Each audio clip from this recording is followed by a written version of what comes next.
Macmillan Audio presents Shimmer by Alyson Noël. Read for you by Kathleen McInerney.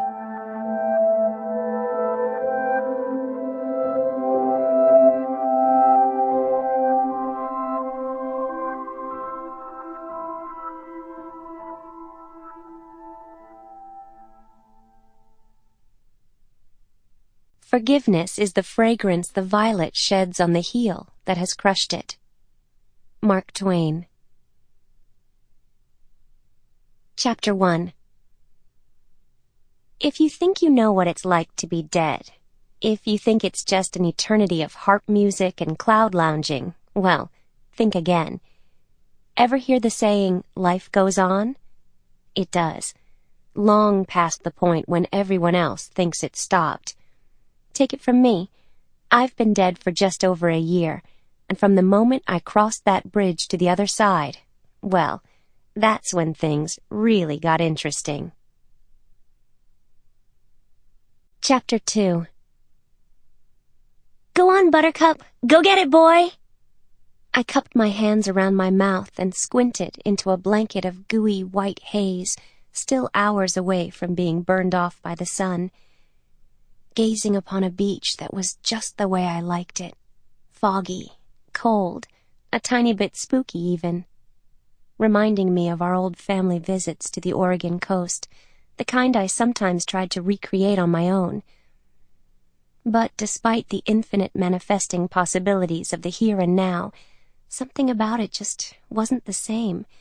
Sure, you could replicate similar sensations, the way the tiny, pebbly grains wedged between your toes, the way the cool ocean spray felt upon your face. But still, it didn't quite cut it. Couldn't quite live up to the real thing. And clearly, Buttercup agreed.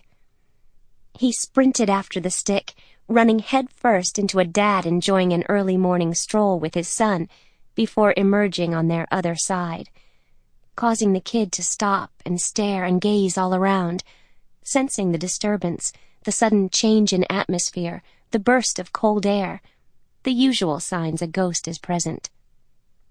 The usual signs kids always tune into, and their parents always miss. I shut my eyes tightly, concentrating on mingling my energy with my surroundings, summoning the vibration of the sand, the seashells, even the haze, longing to experience it in the same way I used to, knowing I'd have only a few moments of this before Buttercup returned, dropped the wet, slobbery stick at my feet, and we repeated the sequence again. He was tireless. True to his breed, he'd happily retrieve for hours on end.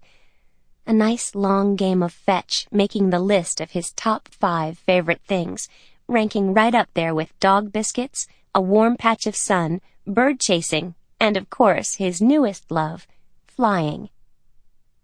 Nudging my leg with his nose, letting me know he was back, he stared up at me with those big brown eyes, practically begging me to hurl the stick even farther this time.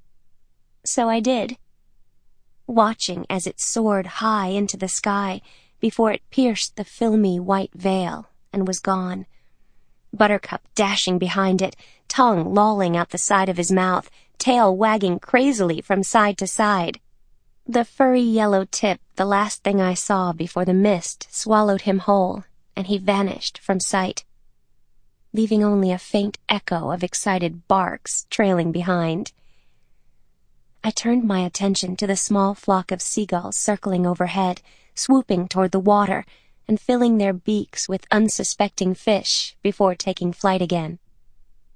Vaguely aware of the minutes slipping past, with still no sign of Buttercup, I called out his name, then chased it with a spot-on imitation of my dad's special whistle that never failed to bring Buttercup home. My feet carving into the sand, leaving no trace of footprints, as I pushed through a fog so thick, so viscous, it reminded me of the time I'd flown through a... Sample complete. Ready to continue?